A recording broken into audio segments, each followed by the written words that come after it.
Well, hello everybody. It is hot and sweaty in the studio today, and welcome to Dear Jill in my long-sleeved top. What a mistake that was. Emma, I'm feeling hot. Me too. Whew. However, I'm feeling that spring has brought with it a spring in my step. And I'm not usually like this. Are you not? No. The thing is, right, like fashion-wise, I really prefer winter clothes. I love jumpers. I love big coats. So I'm definitely an autumn-winter girl when it comes to fashion. And as soon as spring and summer comes round and all the strappy tops come out, I'm like, well, what bra am I going to wear with that? Well, how's I going to put that on? And I just get really annoyed. And I'm like, well, you can't even, what am I supposed to do with that? It's backless. And I get really, really annoyed. So, but this year, it's like, I feel like I was almost longing for spring, and it's come and it's been gorgeous, and I really feel like it's lifted my mood. Have you noticed a difference at all? Well, I am one of these people that does get like sad in the... Right. Because it is actually called sad, It isn't is, it? yeah. Seasonal... Affected disorder, is that what it is? Yeah, Right. something like that. And I thought, what a load of rubbish. But really, when them dark nights come in, I go, oh, I'm going to hibernate, and then you don't do anything. Yeah. But now, like, I feel like we've had like, you have your day, so you have your day at work or whatever, and then you finish, and you have another part of the day. Yes. Instead of coming home, having your tea and going to bed. It is true that it's so strange, isn't it? Because it's the same amount of time in the day, but there's something about you come home from work, and let's say the sun is shining or it's just bright, and you think, well, what am I going to do this evening? Well, exactly. I mean, the night is young.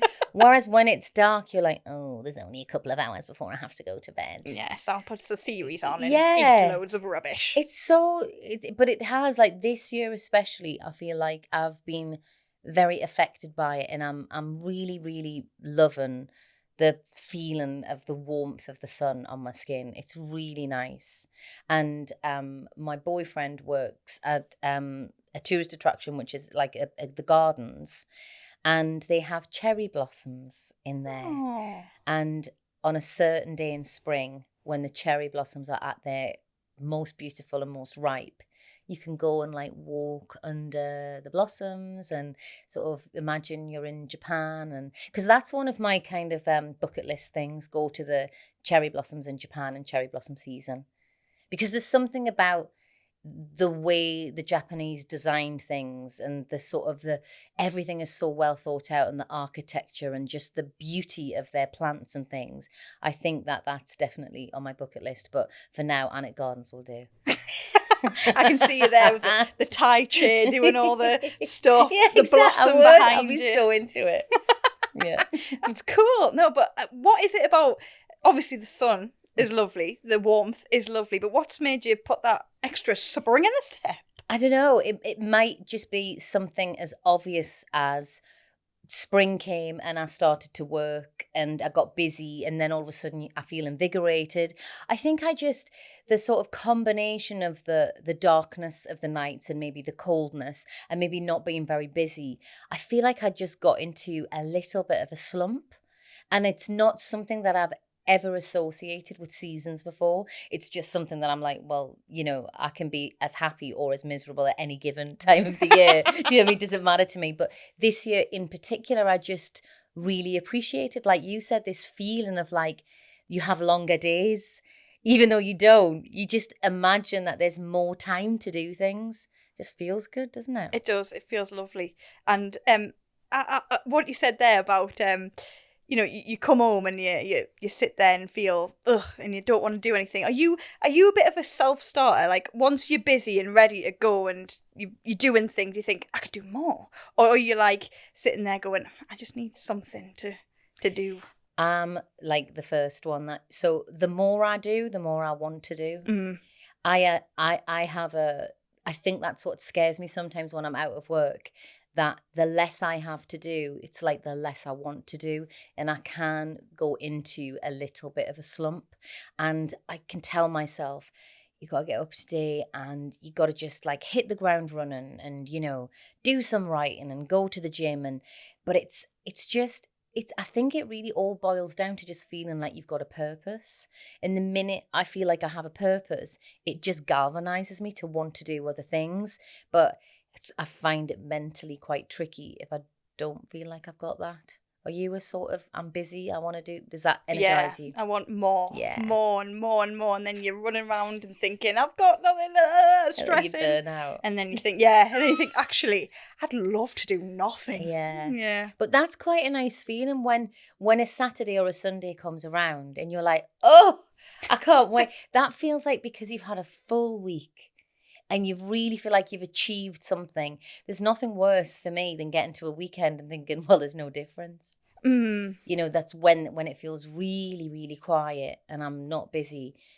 Every day bleeds into another day, and that's when I have to be careful. Yeah, and now the sun's out. Ugh, the world is your oyster. I know. It really is. I'm going out for tacos tonight. Ooh. I'm actually going to I think we are anyway because it's really small, this place, but if we can get a table we'll go in, me and my boyfriend. But my son has just started working there. He's got his like first kind of like little kind of like, you know, side job. Not cooking the tacos. He would never be allowed to do that. Oops. He's washing the dishes. Oh, well, if the plate's clean, and he you'll said be to happy. me, you know, that the chef is really lovely because he said that he wants his staff to be happy, and happy staff have a full stomach. So he cooks us a little bit of food every now and again and lets us, you know, stop and have a break. And I was like, you've got the best job in That's the the dream, imagine. Yeah. I always think chefs have it really good because then you just go, oh, I can't send that out. I know, yeah, right, yeah, that's not good enough, but it's good enough for me. I'll have it. Don't like wasting this kitchen. Yeah, definitely. That's it. Will you go out tonight?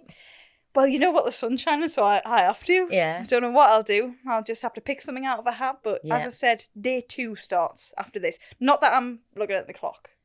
Day 2. Day 2 of, you have a day. You do your first part, which is day- work. Day 2. I thought you'd It's gone the all fun. Big Brother on me there. Day 2. Day 2. And Jill's off to have tacos. Day 2. And we're going to start this podcast. Thank you. Let's do that. Our first voice note is from Anna. Hey Jill, my name's Anna and I'm a wife and parent to 3 grown-up children, age 18, 16 and 30. So what's been happening is recently bunches of flowers have been left outside our door on an evening. And this is happening once a week. But there's no explanation as to who they're from. So there's no card, no note, and there's no knock at the door.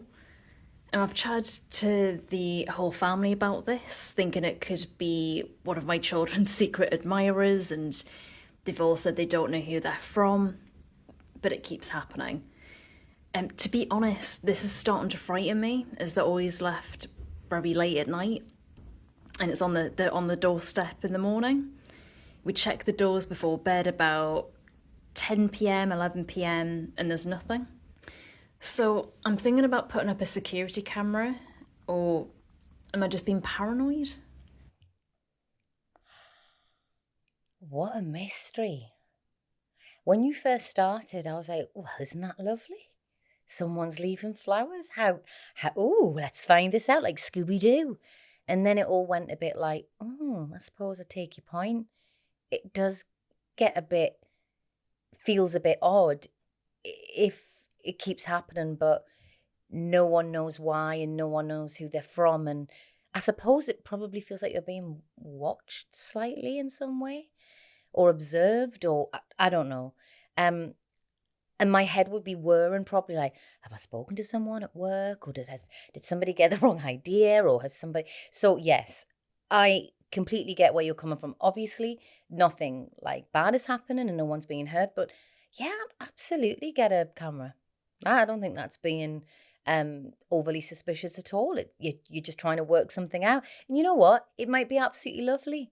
It might be a lovely surprise that somebody has just decided to give you or your children a gift, or it might be something a bit more where you're like, not keen on that. But no, I don't think getting a camera is a bad idea. Do you? No, I think it's exactly what you need. What Get the is that what culprit. Yeah. Oh, the culprit. The culprit. I mean, it might be something really nice. It might be, It yeah. might be somebody surprising you or doing something really nice. Yeah. But if it's gone on for this long, Yes. or however long, and that you're actually concerned, Yeah. joke's probably over now, Do you think it could be one of our kids playing a joke on it of some sort? Imagine. Do you think they're the ones that could be doing it? Because they're all saying, Mom, not me. I don't know what you're talking about. Well, there's 3 of them. Uh-huh. They do 1 each per night. Yeah. It's a funny old trick to pull, though, isn't it? When you think about it, like what you're gaining from it. Yeah. How intriguing. Anna has to call us back. Yeah. We'll have to know what this is about, please. Like, please don't leave us just guessing. Get your camera, find out what's happening, and please, please, please get back in touch and let us know. Your house must smell amazing, by the way. It must be lovely. I'm jealous. If someone would send me flowers, send them my way. I would probably leave them a note going, by the way, my favourites are... And I really like chocolate cake as well. Yeah, exactly. If you want to mix it up a bit, cookies, brownies. But yeah, get that camera and let us know. Absolutely. I mean, there is worse things that could be left at Yes, the door. exactly. So, yeah. Our next voice note is from Rebecca. Hi, Jill. I'm hoping that I can maybe get some advice on how to explain death to children. My children are 8 and 4, and we have recently lost their great-grandfather. It's the first time that either of them have experienced death, and I don't really know how to talk about it with them, how much to tell them, and how much is too much. Any advice would be really appreciated. Thank you so much. Yeah, it's tricky, isn't it? It's tricky to know, like you said, what words do you use, or how do you talk about it, and what will make them scared and what will make them feel comforted. So I don't think there is any just one way to do this, and obviously you have to you know your children better than anyone, but one of the ways that I think can help them understand is if you get them to imagine the seasons, for instance, and I get them to imagine leaves on a tree, and you say to them, in the spring, the leaves come out and things start to bud, and everything is young and healthy, and then we watch them thrive in the summer, and then in the autumn, they go a bit brown and a bit dry and a bit crisp, and then we watch them fall away in the winter, and then it all starts again. That is a life cycle.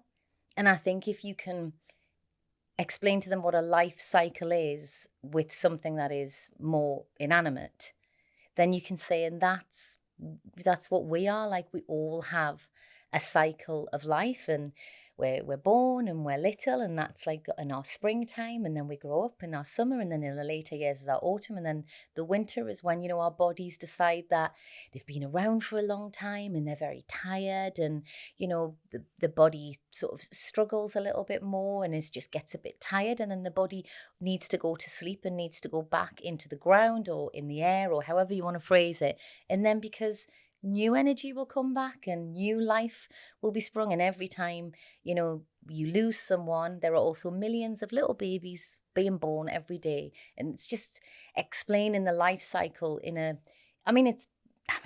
not saying that was totally scientific, but what I mean is it is a genuine thing to say something's a life cycle, but also to make them just less scared and to see that we, like the seasons, will go through, different chapters of our lives, and just see how they respond to that.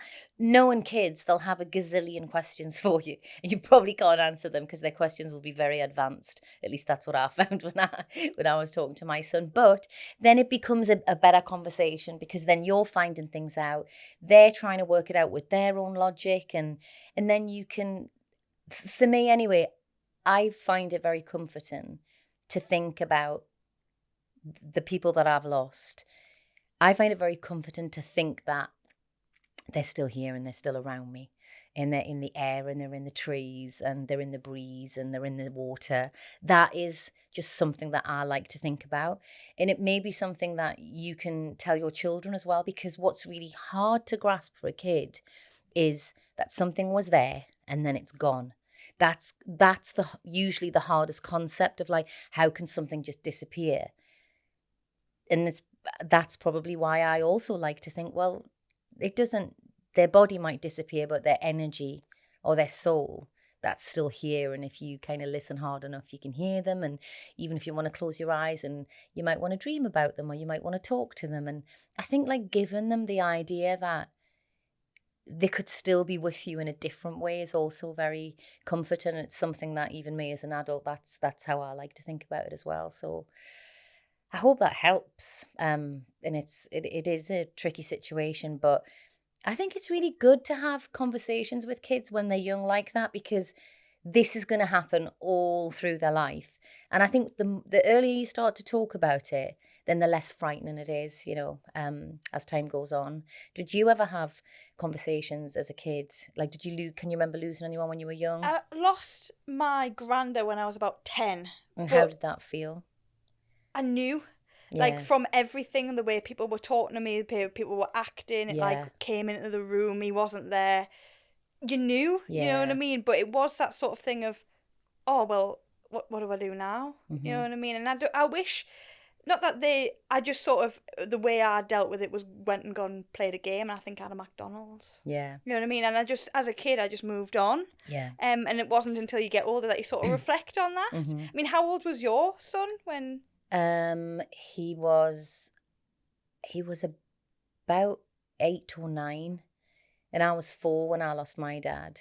I think for me, I think it's really important to keep talking about not only death but the person, so that, like you say, you don't just go to McDonald's and then never speak about it again. Kids don't want to talk about it all the time. Of course, there's a woman called Julia Samuel, and she is a psychologist, and she talks about grief in such a beautiful way. But she says that kids, they if you imagine like their grief, they jump into little shallow puddles, and they'll go, "Where's Granddad?" Or, "What happened?" And then you'll say, "Well, this happened, that happened, and blah blah blah and blah blah blah." And then they'll go, "Right, what we're having for tea?" Yeah. And that's not them being in any way weird or in any way insensitive. That is, they've jumped into the little puddle, they've asked a little question, or they can be a bit sad for a bit, but they don't stay there for very long, because that's why they're absolute superheroes and they've got superpowers. Like, kids can go in, out.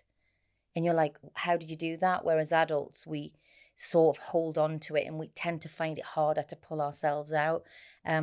So I think that's also a really nice thing to remember with the kids. Like, it may be with Rebecca's kids that the conversations only last 2 or 3 minutes at a time, and you just keep revisiting whenever they're ready. I think that's probably a good way to think about it as well.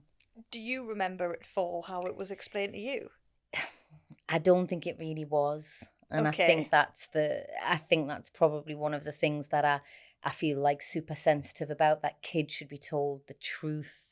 Kids should be told exactly what's happened. They might have to ask another 7 times. They might need clarification. But I think sometimes it's just so difficult for the adults to explain when something very tragic has happened, that I think the kid sometimes gets the signal of like, oh, I can't talk about that because that makes mum or dad or granddad or whatever sad. So I think that's why for me, it's like, please let your child know that the line of communication is open. I just think that's really important. And is that how you described it to your son as well? The whole season thing, was that the... I thought that Harvey was old enough to completely grasp the concept of death by then. I didn't have to kind of go to that point, but I remember I said to him in the hospital, he was on the phone, if I remember rightly, and I remember just saying, this is what's happened. Matt has died and it's terrible and I'm really sad, but it is going to be okay. As I wanted to make sure that I wasn't pretending it was okay, because that's a lie. But I wanted him to know that it would be okay. and you can be okay. And that was all I ever did. I just tried to sort of be as honest as possible, but say, but that's just going through life. That's what that is. You're allowed to suffer, and you're allowed to feel sad, and then you're allowed to go, yeah, but I'm still here. I'm all right. I think that's a really good lesson for someone to learn. And obviously it's a hard thing to pluck up the courage to be like, right, now's the phone call. Was that hard? Really, really hard. It was really hard, and it took me a lot of strength. But again, I think in many ways it was like I was also being in service to like little Jill, who maybe didn't get that. And I was going, this time, even though the circumstances are slightly different, this time he's going to be important enough. He was at his dad's house at the time. All of this is going on. Obviously, his dad knows what's happening, and his dad has kind of said to him, Matt's had an accident and he's really ill. But I was like, I will not let him be somewhere else going, it was a strange day, I was wondering what was going on, didn't really hear from my mum, and then the next time no. I wanted him to know that it was important for me to like connect with him and give him that information, and also to say, and we're going to see each other really soon, so yeah. Oh, some really good advice there. I mean, was there any questions that your son did ask that can prepare Rebecca for? Maybe I think what he did say a couple of times, which I think is really common with children, was, did I do something wrong? Oh, and heartbreaking. I think kids can, in the best possible way, kids feel like the world revolves around them. That's the hope, that you should feel like that as a kid. And I think he was like, was it, did I do something? And I was like, no, not at all. But I think I can remember thinking that when I was little, like, was it me? Have I somehow done something? I mean, it's as an adult, it seems like a ridiculous notion, but it actually, I think it's just somewhere to put the feeling. You don't know where to put it. It's like there's this feeling inside, and I don't know how to be. Oh, I could internalize it and blame myself. And you go, no, that's not happening. And I was like, absolutely not. You're not going in inward with that. It's not your fault at all, And you'll pass that on to I hope generations. So. I hope so. Yeah. Well, hope it goes all right, Rebecca. I know. Yes. I really hope it goes all right, Rebecca. Thank you for talking to us. Our next voice note is from Donna. Dear Jill, hope you're good. I'm in a bit of a dilemma. I could really use some advice. I love sharing moments from my life with friends and family on social media, and my children are such a big part of that. I often post pictures of them, especially during family outings, holidays, or milestone events. But recently I've been questioning whether I'm overstepping boundaries. I've heard a lot of mixed opinions about it. Some people say it's harmless, while others suggest it's important to respect children's privacy and get their consent before posting about them. I'm also wondering about the potential long-term effects, like how they might feel when they're older and have all these pictures of their childhood online. I want to respect my kids' privacy, but I also love capturing and sharing memories. Should I stop posting pictures of them, or is there a way to find a balance? Thanks, Donna. Yeah, I think this is a real dilemma, a real modern day dilemma. And I've heard loads of people talk about it, and I've heard loads of different opinions. My personal opinion is, if you really, really want to share those pictures, then make sure you have chosen the option on whatever social media you're on to only share it with close friends. That's what I think is probably the best thing to do with pictures of your kids and personal kind of moments with your kids. But some other people would say, no, I don't mind. I want everyone to see it. But as you pointed out, your kids don't have the option of that. So how do they feel about it? Because it's tricky. It is tricky, and I'm not really sure what is right or what is wrong. I just know that at least there's an option on your socials to only connect with your inner circle, let's say. And that may seem like the the best option right now, to just keep it a little less available, especially in the age of AI and people being able to take images and replicate them or use them for whatever. That's probably how I would do it if I had a young child now. But even when my son was really small, we lived in central London, and I was like lucky enough to get invited to all these little child premieres. It'd be like Chicken Run, the premiere, or Paddington Bear. And they would always be on a Sunday morning in central London. And to be honest, it was such a nice thing for us both to do. We'd go along to the cinema, but the payoff to that, because it was free and you were getting usually little goodie bags, is that, you'd be on the red carpet and you get your picture taken. So there are maybe a handful of pictures of me and my son, on a red carpet when he's really small. And I have thought about that as well. I've thought, should I have done that? It wasn't his choice. Obviously, he really desperately wanted to see the movies, and we always had such fun and a great time. But those pictures are out there, and it wasn't his choice. So it is tricky. But thankfully for me, like I didn't post a huge amount of personal stuff on socials. And he's old enough now to decide what he wants to do. But yeah, it's a dilemma, isn't it? Where's your head at with this one, Emma? I'm on the receiving end. I don't have children, so I don't know what it's like to post stuff about them. But I'm on the receiving end. So if I go on social media and it's first day at school day, I tend to not have a look, because everyone's got their kids with their school pictures, and you think, should you? What? Yeah. And I just think, I don't really want to see that, and I'm your friend. Yeah. You know what I mean? I know it's school photo day. I know it's, you know what I mean? I know all that. Mm-hmm. So I feel like it's not so much needed. Mm-hmm. You're on holiday, wherever, there's a nice family photo. Absolutely. Like, I think it's important to, show the highlights, as we've said on social media, but also, like, don't overdo it. Maybe that. It's a balance, isn't it? Choose what's right. Because there's WhatsApp groups that you can keep very, very tight and close with just the people who would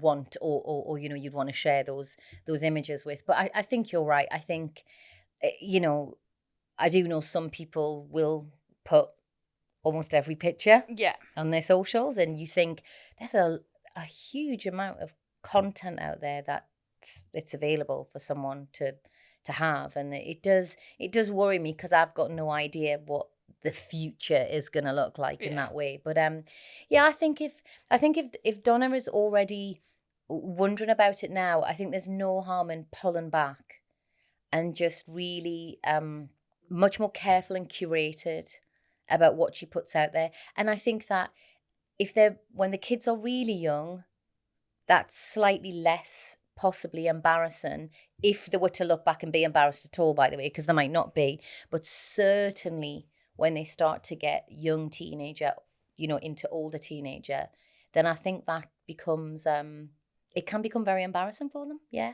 Well, I remember I used to have Facebook when I was 13. You're not meant to until you're 16. But it was new.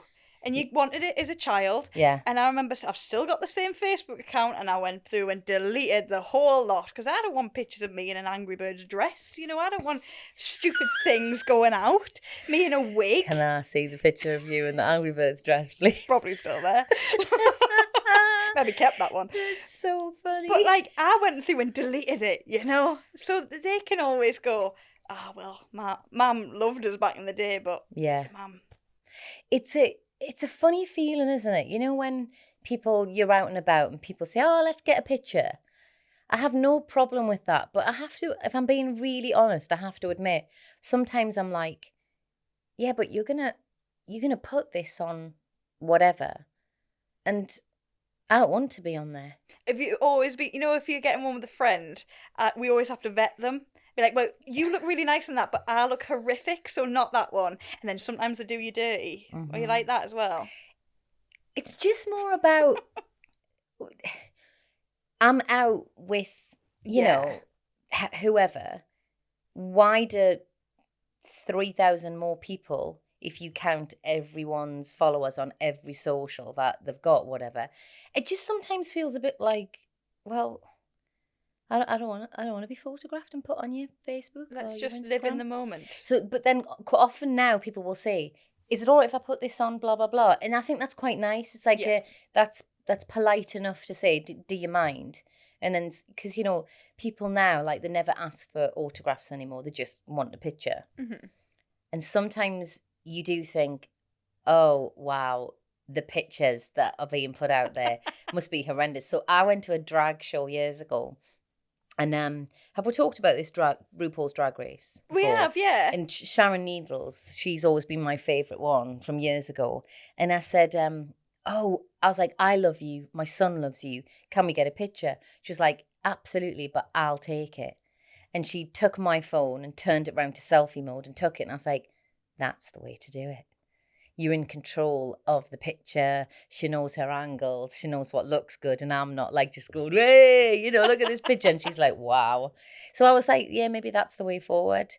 Because sometimes you just get randomers just taking like 12, 15 pictures, as you're standing there. Do you get that? Do you have people going and you're like, maybe one day where you're thinking, "Oh, I didn't need this today"? So many days. I mean, it's not like I go out like, I mean, look at me. This is when I know I'm going to be on camera. So I can be like very, very low key, like hair scraped back, not one bit of makeup, tracksuit. Like that's when I'm at my happiest, just kind of like absolutely free as a bird. And you can guarantee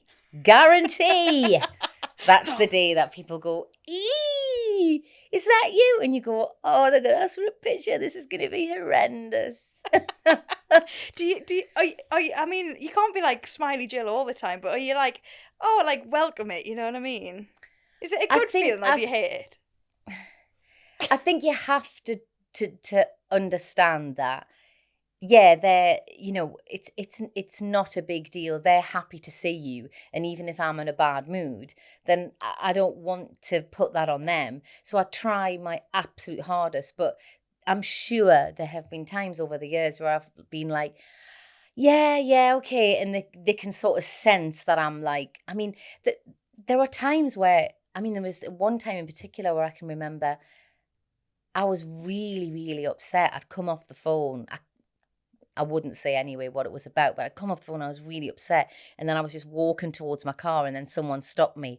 And it's those moments where you sort of really want to say, no, like I'm going to burst out crying. This is the worst moment. But you can go, yeah, smiling through the tears. And you think, what am I doing? I'm allowed to say it's not a good time. But then I would just beat myself up like, "Oh, gosh, should have just said it was fine. And she's going to think I'm awful now." And on it goes. On it goes. Yeah. Oh, interesting. But yeah, I preferred it when they asked for your autograph. Yeah. You ever sign any weird part of the body? Loads, yeah. People's casts and everything. That was a big thing, wasn't it? Yeah. T-shirts all the time, yeah. Yeah, all sorts of stuff. Nice. Yeah. Keep it classy. Shall we wrap this one up? Yeah? Yeah. Okay. Well, from a very hot Jill and from a very sweaty Emma. Do you know what SULA is?